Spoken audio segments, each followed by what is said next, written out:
everybody's asking the question, what does the community need? And so when we think about that in terms of holding space, and we think about holding space being that non-judgmental, that lack of criticism. So where there was criticism, you replace that with care, compassion, concern. Those same things that any community would need.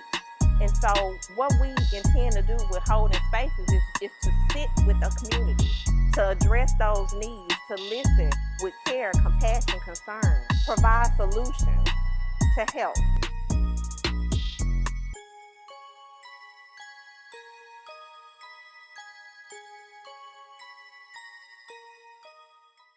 Welcome to another episode of Holding Spaces from the Couch to the Community. I'm Andrea Fresh, LCSW, and I'm your host. Our show aims to do just that, bring the couch, bring the therapeutic environment, bring the counseling into the community. We know that many of our community members are suffering, are hurting, are working through things, but are also healing. And so, as we address some of the issues that are happening, we also want to emphasize that people are healing, they're working towards getting to a better place and getting to a better space. As I continue to say, some people benefit from the couch, but some people need the floor to share their experience, to be able to come from a place of healing and to begin that process. So our guest today is Mrs. Joanne Winston, and she has the floor.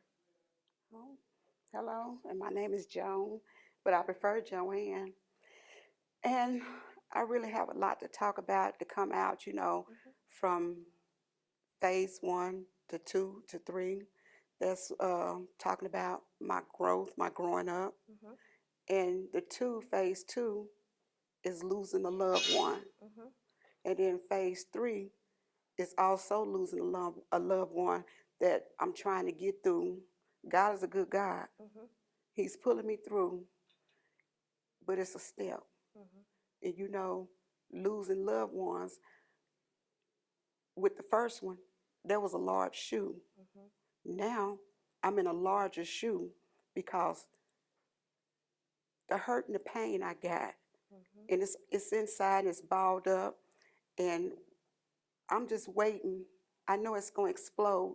I tell my children, it's something in me. I don't know, I'm a scream, holler, but I just hope they be around because I still got something locked up, Mm-hmm. dealing with what I went through, losing a child, then losing my husband, losing my child to gunfire, you know, something that's happened every day that I wish that would stop. Our black lives matter, Mm-hmm. but we also got to think our black lives matter to each other. We Right. hurting each other. Right. So as I talk about my son, he lost his life to a gunfire. So, and I'm so sorry about your loss. Hmm. Tell me a little bit about your son and kind of what kind of got to that place. Okay, his name was Tupac. He graduated. He got a letter that he uh, Pulaski Tech accept him, and also UALR. Mhm. He wasn't perfect. I'm not going to put a crown on him. Mhm. He had his days out there, but he still had mother and dad, mom and daddy, to try to guide him. Toting a gun, I feel toting a gun, and everybody else toting a gun, like the boys, homeboys. I really didn't know too much about him having a gun, Mhm. because if I knew, I would have talked to him about a gun. Right. I'm against gunfire. I was trying to get my little organization about put the guns down. If you can pull that trigger, you could turn them pages in the book Right. and learn. Right. But then everybody want a trigger finger. Yeah. Do you think? And I know, you didn't necessarily get a chance to talk with him about. Do you think he was carrying for protection? He was, Yeah. but he never let me knew what was going on. And it's two sides. I don't know how one side of the track and the other side of the track, where they just don't get along, and it's a blue color, it's a red color, and then things that you do to each other and do this and do that, and one can't. But what it is, everybody don't want to take that fall. Everybody's scared to take that fall. You win one, you lose one. Right. But now everybody want to be the big person, like, okay, I'm going to get this ups on him, I'm going to get the ups on you and whatever. But the situation how Tupac and another young man lost their lives, they killed one another. Mm. So I hated to hear that, and what the Northern Rock police, it was a double homicide. And then really wasn't nothing done, which I understand that, but a lot could have been done, more investigation about what happened. But Yeah. it's just something when you got to go across Pike and go across the street and look at a ambulance, a Mims there, and then when Mims don't move, and you already got in your mind, okay, is he gone? Why Mims ain't pulled off? Right. Why they ain't pulled off? Yeah, you kind of get that Yeah, that feeling of knowing. that feeling. It Mm-hmm. was a feeling that I was looking when I came across the street, and I was looking, and everyone was looking at me like, it's over. And I was like, why is everybody looking? And I was like, they was like, Miss Joanne, don't go over there, don't go over there. But the yellow tape was already up. Mims was there, wouldn't move. Mm-hmm. So that made me upset by saying, why is they still sitting here? Why is they still sitting here? Right. And then another young man into the parking lot, and it was something. And by losing Tupac, like I say, don't let the name fool you because I named him Tupac. My girls was like, oh, mama, name him Tupac, name him Tupac. But that name, like I tell everybody, don't let that name Tupac fool you because Tupac the rapper. It's just a name that was given. Devancier Tupac Shabazz. Right. And I love that name where I let my girls, put that Tupac in it. But the word Tupac, I don't know if his name got to him. The friends out there thought his name is Tupac. Tupac, no, it's Tupac. In school, they called him Tupac. But the respect that he had for me and my husband, and then the respect he had for the teachers, they had problems too. But losing a child to gunfire. Right. How old was He was 20. His birthday, he lost his life August the 10th, 2015. And his birthday was September 13th. he? So he didn't get a chance to see 21. Right. And by 21, they say when you're 20, you're still a child. And to a young man, you're still a child at 20 when you're not 21. So sometimes, you know what, I think about, did all his sins fall on me? Because they saying at the age 20, the women, the young girls, 18, and they be grown, but they say a young man, when he 20, he's not grown till he's 21. So I was wondering, did all his sins fall on me? That's something to think about. And then, That's heavy to carry too. yeah, Though. that's something to think about. And I was like, okay. I was like, oh God. So I pray. I got myself back into church. Mm-hmm. And it was, for me going to church, traveling to different churches. I finally went to a church that's in the country, Kurt, Arkansas. When I walked through the doors, it was just something. It was just the feeling. I sit there and I talked as a member. And during the ceremony, when the pastor was speaking on young lives, I broke down. Mm-hmm. I broke down. I'm not going to tell you. Mm-hmm. So I broke down on that and just thought about. And in my heart, at first, I was saying, I was upset, and I was like, this is what I'm gonna do, what I'm gonna do. But God set me down and told me, no, you can't fault nobody. Mm-hmm. You know what I'm saying? Because I was upset with the other side, whoever the people was that Tupac hurt, and it was locked up in my heart. Right. But as I went to church, sit there a couple of Sundays, when they opened the doors to the church, I got up and I sit in that chair, and they introduced me in the church, and they prayed for me, and I asked to be baptized. Mm-hmm. So the day I got baptized, that Sunday, I wrote a letter. Mm-hmm. Everything that happened from my childhood, me losing Tupac, all that hatred, I took that under the water with me. Mm-hmm. So when I took that under the water with me and came back, all the all the people that I didn't care for, the people that I didn't speak to, the disrespectful of seeing elderly people, and if they speak, they ain't got to. That changed my heart. Right. Because the feeling that I had with anger, it started from when I was growing up. Right. So growing up in my situation, I'm from Phoenix, Arizona. Okay. So I left Phoenix, Arizona, and came straight to Scott, Arkansas. So that was a change. Yeah. So when you made that transition, when you got to Arkansas, did anybody explain kind of what was going on in it? No, Yeah.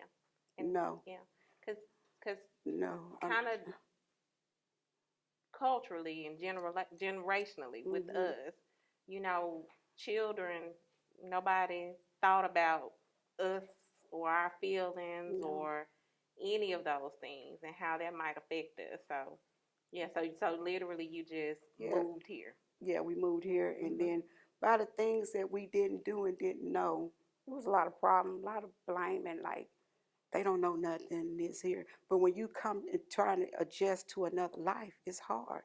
It's Right. hard. Mhm. You know, it was totally hard trying to get this and trying to fit in here, Trying fit to in make there. Yes, friends. yes. Mhm. And then when I got here, the lifestyle, the dressing, you know, how we dress was totally different. Mhm. It was totally different. And Mhm. then we got down there, and it was a struggle. It was Mm. a struggle. Being pregnant at 14, to get out, to get out. I got out, you know, just got out and did it, you know. Yeah.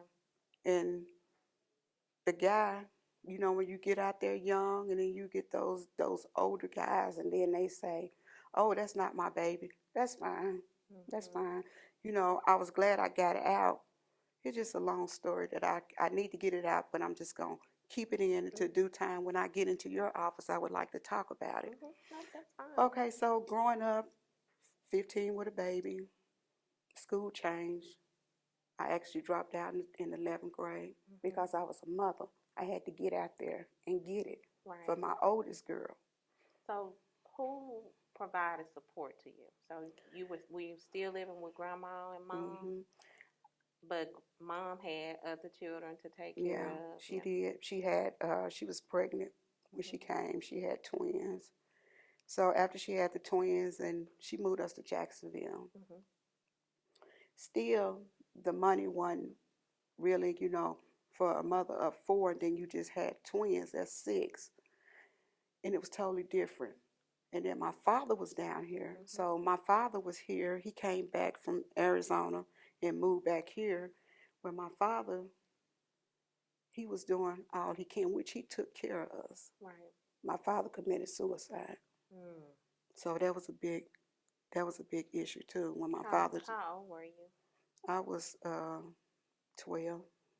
I was 12, Yeah. So not too going on long after 13. y'all Got got. here. Mhm. He committed suicide. That was a hurt because I was trying to go around there to see what he had done, but they kept blocking the house off. So I finally got around there and seen and saw Mhm. for myself, you know, what he done. But we had to get through that one. And how does a 12-year-old get through? I made him. I think I was 13, 13, 14. I was 13. How did we get through? Okay. Now, how does a 13 or 14-year-old, how is a 13 or 14-year-old expected to get through?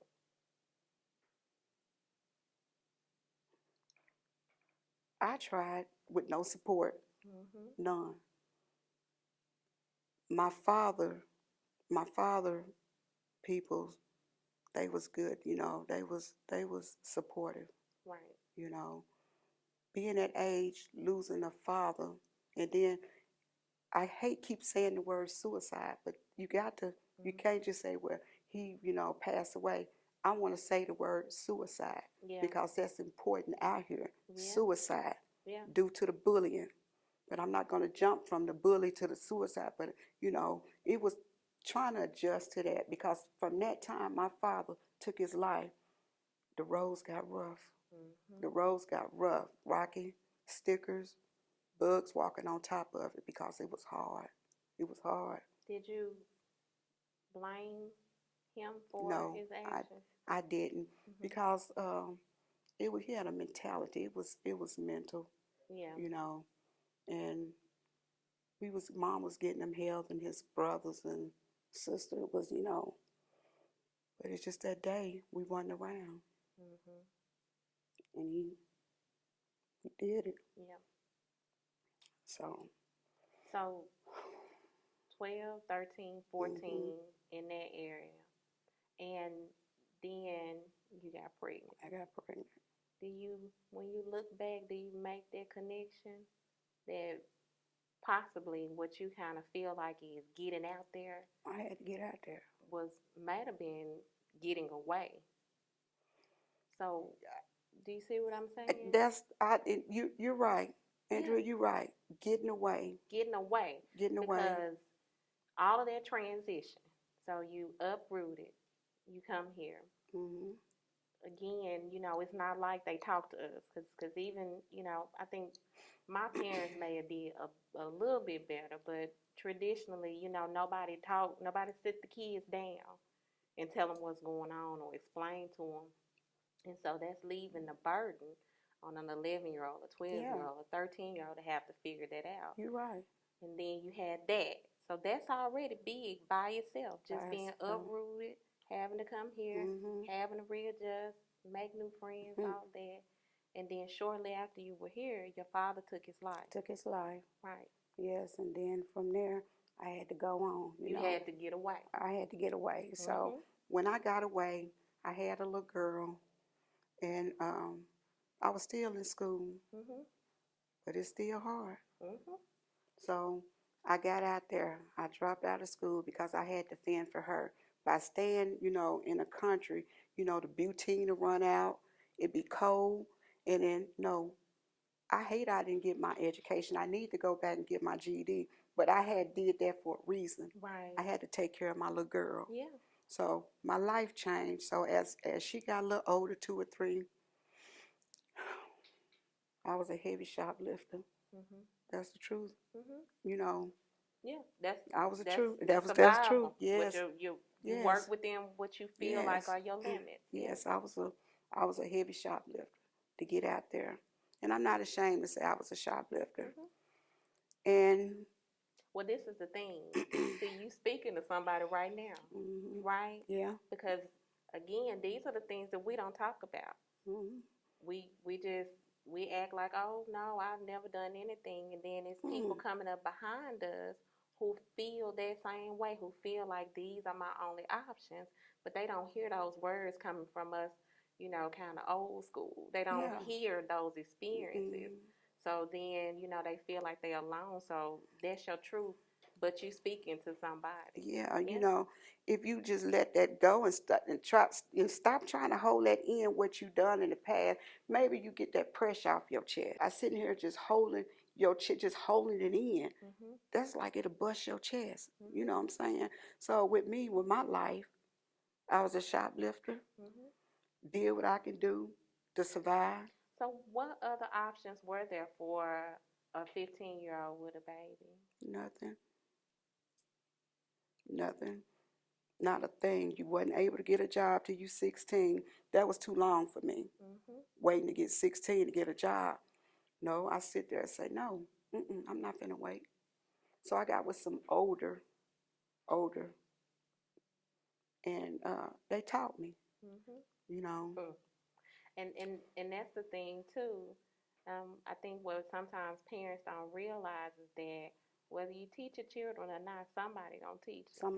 Yes. So either they're gonna teach them, something, a behavior or something that's not healthy or that's harmful, or you're going to get involved in teaching them something different, because either way they're gonna get taught.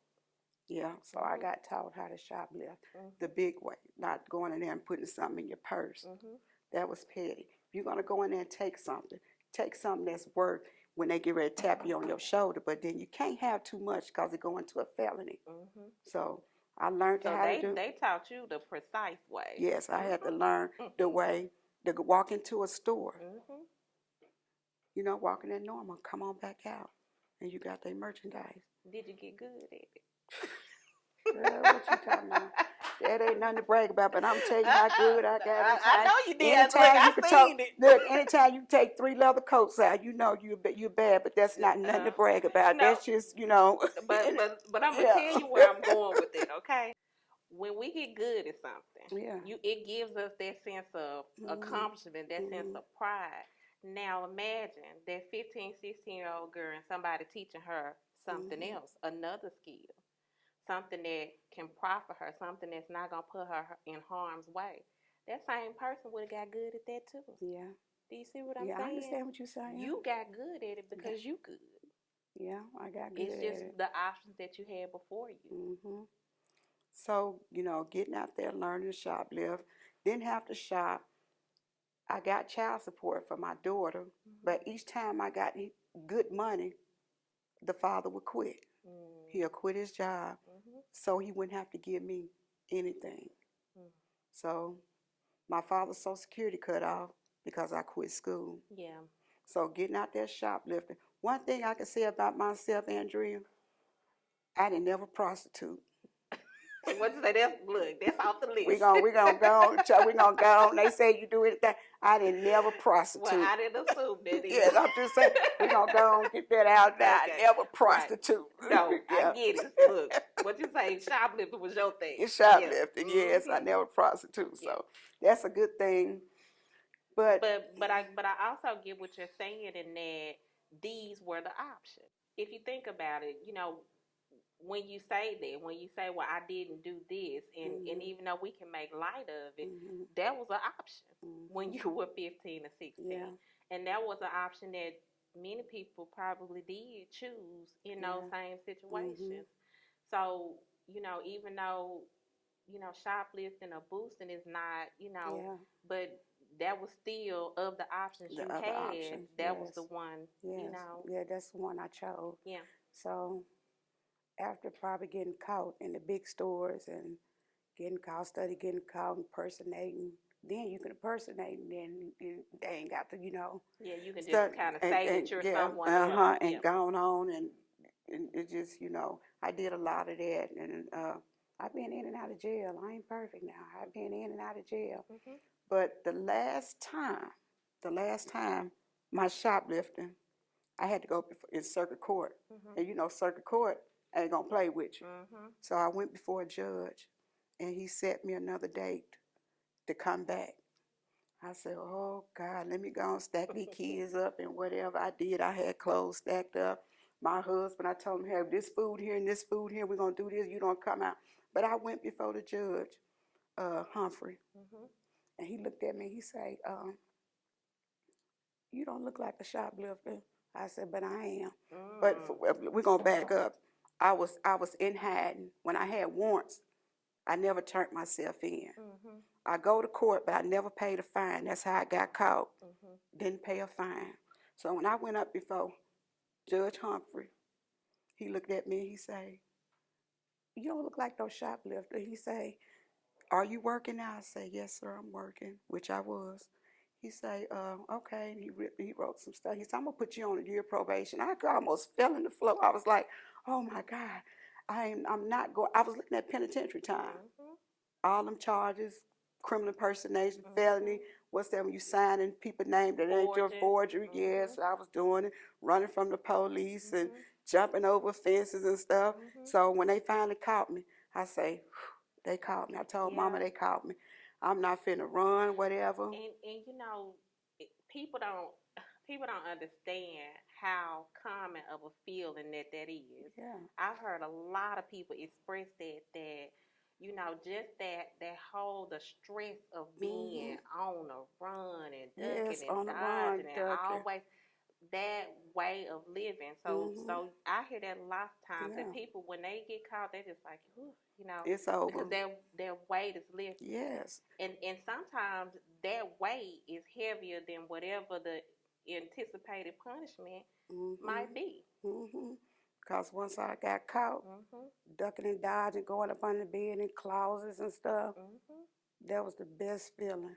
Let me go and get this over with. Yeah. So after I got that over with, year probation, and my life changed. It was changing, but it wasn't perfect. Right. It wasn't perfect. I was still out there, but I wasn't shoplifting. Right. I was still out there, rude things and cursing, always trying to fight. And for what? What I was trying to fight for? Yeah. Out there in somebody else's business, didn't need to be in nobody else's business. Mhm. And just then, then I'm a mother with children now. So then I had the other little girl. Then I had my son, my oldest son. Then I had Shasmin.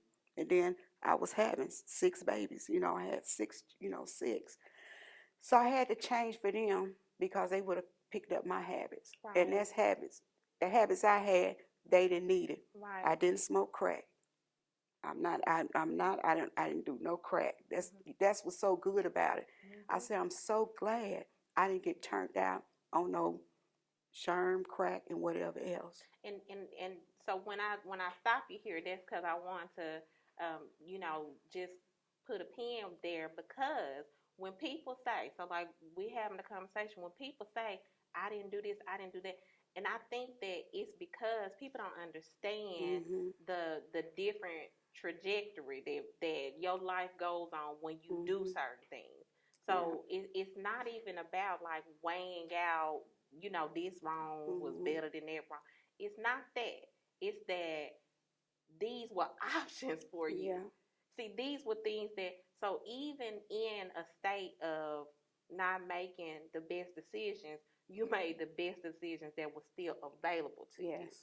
So sometimes when people have made kind of bad decisions, and then they say, well, at least I didn't do that, people don't understand what that's really saying. What Mm-hmm. they're saying is, I could have did that. I could have. I could have been on I could. crack.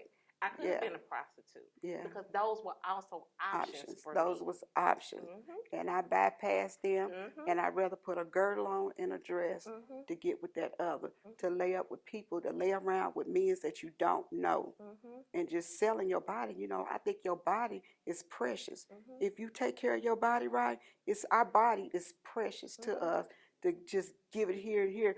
$20 and $30, money gonna be here when we dead and gone. Right. But $20 and $30, you know, that was disease. Then it wasn't too much. It wasn't no AIDS and all this. It was gonorrhea, as they say, claps, Mhm. uh, VD, and crabs. Mhm. That's about the only thing that you can probably come up with now. Like society now is different. HIV, AIDS, syphilis, and all that. Yeah. So still, I chose not to do that. Right. And that's what I'm saying. That's a highlight. Yeah. You know. Mhm. So like sometimes when you're talking to people, they're like, "Well, I mean, why would you do crack? Why would?" Because those were options, and that's Yeah. what people don't understand. So for some people who grew up and their options look different, Yeah. right? So their option might have been, do I go to Yale or do I go to Harvard? Yeah. Right? That's their option. Uh-huh. But when your options are, do I become a shoplifter to earn money for my Mhm. child because I Mhm. can't work. I'm not old enough to. Mhm. I don't have support. My mom have her own children. Mhm. My grandmother helping my mother out. Mhm. So it's not really anybody to help me out, It's not. right? So then the options are shoplifting, prostitution. I'm sure with some other things Yeah. too. So in that decision making, right? Yes. So when you say that, when you speak that, so I just Mhm. don't want that to go unnoticed. And Yeah. so even for your grandbabies here, Mhm. when that's a to say that even though I wasn't making the best decisions, I was making the best decisions with the Mhm. options that With I the had. options that I had, and I Mhm. think that was the best decision. Instead of just like you said, prostituting, going over here, but and it's also a mind. God gave us 5 cents too. He Mhm. gave us 5 senses, and at the time, being young, I didn't think Mhm. money, making sure my daughter got this, got that, Mhm. and I think my teenage year was just a bad road, a bad Mhm. road. Mhm. It was a bad road, but I maintained. I Right. got through it, just, turning over, just going another path. And that's what I did. I took another path. Mm-hmm. You know, the judge made me take another path, but also for myself, I took another path. And the judge gave you what God had been trying to give you, which is grace.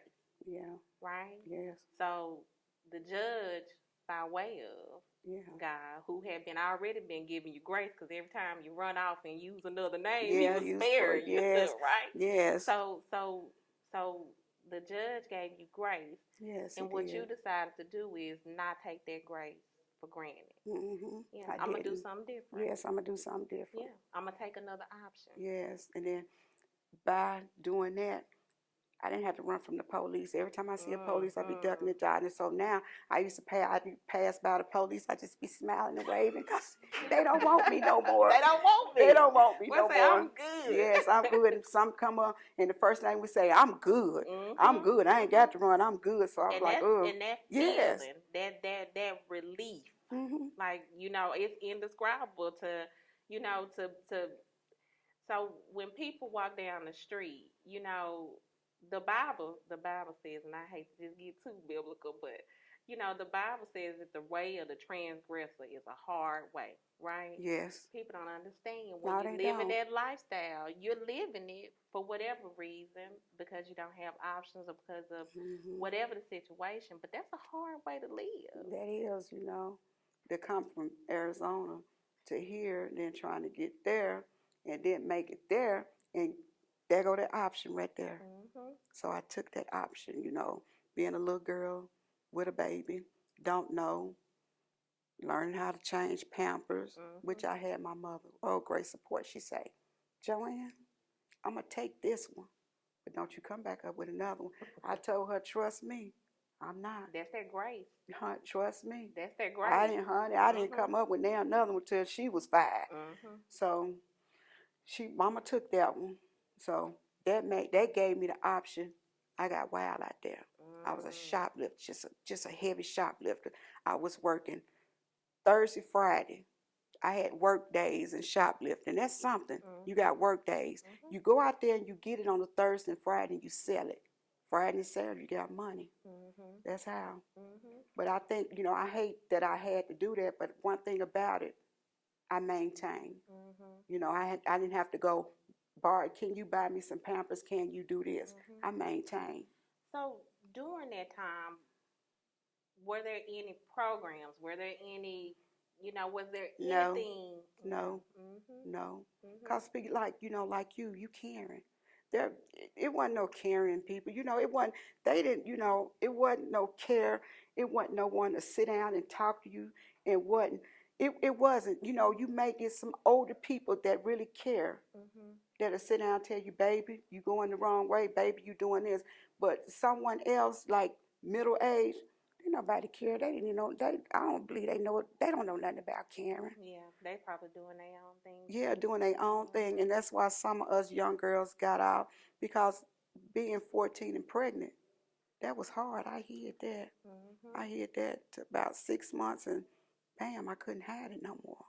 And then the first thing, Mama say, I didn't see no boy come around here. No, it was an older man. An older man that got to me, telling me how cute I was. I'm grinning, spinning around like Spinnerella. That was something. I got to get out of here. So I let an older guy tell me I was pretty. And didn't even know the feeling. When you don't know the feeling as a young girl, doing something that you know you shouldn't be doing, there was no feeling. Right. Then I get pregnant. About the second time. It only take one. Yeah. But no feeling. Just doing something to get close to something where. And then, you know, I regret that. I don't regret my daughter. Right. I don't regret her. But I regret, you know, you see that person is like, no, I didn't. And then my mind say, yes, you did. I say, no, I did not. And my mind say, girl, you done that. But that's the thing, you know, in different circumstances, you make different decisions. And so when you know better, you do better, which is, you know, why it's important for us to be teaching and talking to people. You don't assume that everybody knows. And so you can only make a decision based off of the information that you have before you today. So when you get new information, you can make a new decision. Mm-hmm. Do you see That's what I'm right. saying? Yeah. So so like when I talk with people, that's why it's not you know it's not healthy to be so hung up on the past because you didn't have the information that you have today. That's why, growing up with a lot of people, they hang on to the past where the looks go to fading. You won't come out that time, that phase that you when you was having hard time, and people scared to talk. And then when you talk, they say you talk too much. You tell your business. My business was already out there. Mm-hmm. And then So when you fool, and that's the thing, when you fool, then either let it sit on you or release it. Like yeah, sometimes that's the only two options that a person feel is I yeah, either let this sit on me and I drown in it, right? yeah. You're drowning in it. That's Mhm. why. That's why it's good to open up to get a therapy. And I got into therapy one time, and this guy over in the Baptist, Big Baptist. Mhm. He had me going up to the top floor where I seen birds and airplanes flying by. I said, that's why something wrong with us because the building was so high and I seen an airplane, the birds, and I say, why is we up here so high? And he was like, this is where everybody come and you see them walking back and forth. I told him, thank you for your services because I Mhm. got it together now. From the couch to the community, Yeah, right? So that's yeah. that's that's the goal. That's Miss Joanne, we here today, girl. We here Okay, today. okay. Cause, Let me cause, go and cause turn around and look yeah, at cause, you. cause, Okay, okay. cause Let me go this, and turn cause around that's, and cause look that at you. really is Yeah. you sharing that experience. I don't think people really understand because there's lots of really good therapists out there. It It is. is. I It know. is. I know them. I work with them. They're my colleagues. I've been to some before. So it's lots of them. But that experience of coming from your community up to that high rise or up to Mhm. that fancy office or up to Mhm. whatever, that's intimidating for some people. Yeah. Do you see what I'm I understand saying? what you're saying. That's intimidating. And so that's part of the goal of the show is to for those people who could Mhm. benefit from that coming out to you all. That's intimidating to walk up to a high rise. Yeah. You It know, is. you how many high rises I've been to on a daily basis. I don't go to fancy offices. I don't go to, and so bringing that too Mhm. because just because people don't come into the office don't mean they don't need the support.